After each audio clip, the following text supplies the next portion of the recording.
High বন্ধুরা, সবাই কেমন আছো? দেখো একটা রেসিপি বানিয়েছি আজকে, চিকেন তন্দুরি কোপ্তা। তো এর জন্য বানাতে লেগেছে চিকেন, আদা রসুন লঙ্কা আর একটু বাটার দিয়েছি। এটাকে আর পেস্ট করে নেবো একটা, আর ফেস ক্রিমও আছে এর মধ্যে। এটাকে রেস্টে রাখার পর আমি একটা গ্যাস জ্বালিয়েছি, তাওয়া বসিয়েছি। দেখো এর মধ্যে সাদা তেল দিয়েছি, অল্প একটু বাটারও দিয়ে দিয়েছি। এবার পেস্টটা মাখার সময় এর মধ্যে একটু নুনও দিয়ে দিয়েছি। আমি তন্দুরি যেহেতু বানাবো, আমার কাছে কোনো শিক ছিল না বলে আমি ওটাকে হাত দিয়েই করেছি। দেখো কীভাবে বানিয়েছি, তোমরা একটু দেখো। তোমাদের কাছে কারো কাছে যদি শিক থাকে তোমরা ওটাতে বানাতে পারো, বাট আমার কাছে ছিল না বলে, আমি শিক পাইনি বলে আমি ওরকম হাত দিয়ে বানিয়ে দিয়েছি।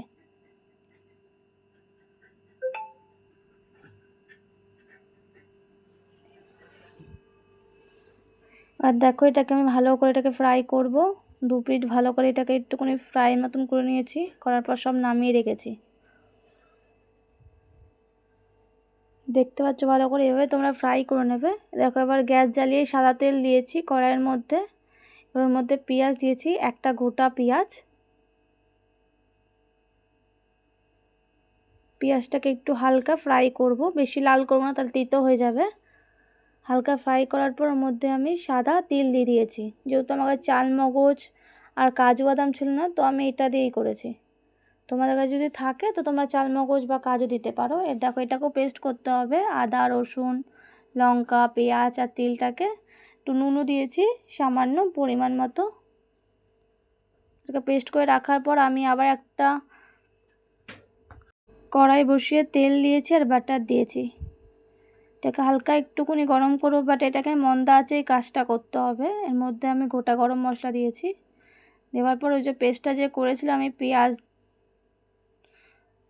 লঙ্কা আদা রসুন সব কিছু, ওইটাই আমি পেস্টটা দিয়ে দিয়েছি। এর মধ্যে একটু সামান্য জল দিলাম, যেহেতু ওটা কড়াইতে না লেগে যায়। দেখো এটা কেটে তোমাদের দেখাচ্ছি আমি, ভেতর অবধি সেদ্ধ হয়েছে। এভাবে আমি সবগুলোকে কেটে নেবো। একটু ডিজাইন করে কাটছিলাম যাতে ওটা দেখতে ভালো লাগে। দেখো এখান থেকে হালকা তেল ছেড়ে দিয়েছে, তো আমি এর মধ্যে একটু ধনে গুঁড়ো দিয়ে দিয়েছিলাম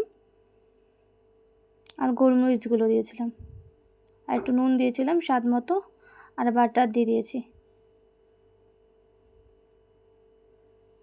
এখন আমি ফ্রেশ ক্রিম দিচ্ছি এর মধ্যে। তোমরা চাইলে কেউ দইও ইউজ করতে পারো।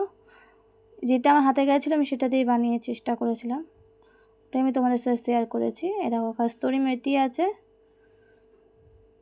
এটাকেও আমি দিয়ে দিয়েছি ওর মধ্যে। দিয়ে হালকা করে এটাকেও আমি হালকা মন্দা আছে, পুরোটা রান্না হবে। দেখো তেল ছেড়ে দিয়েছে। এবার আমি চিকেনের টুকরোগুলো ওর মধ্যে দিয়ে দেবো। দেওয়ার পর একটু নাড়াচাড়া করে নেবো, নিয়ে একটু এটাকে রাখবো কিছুক্ষণ।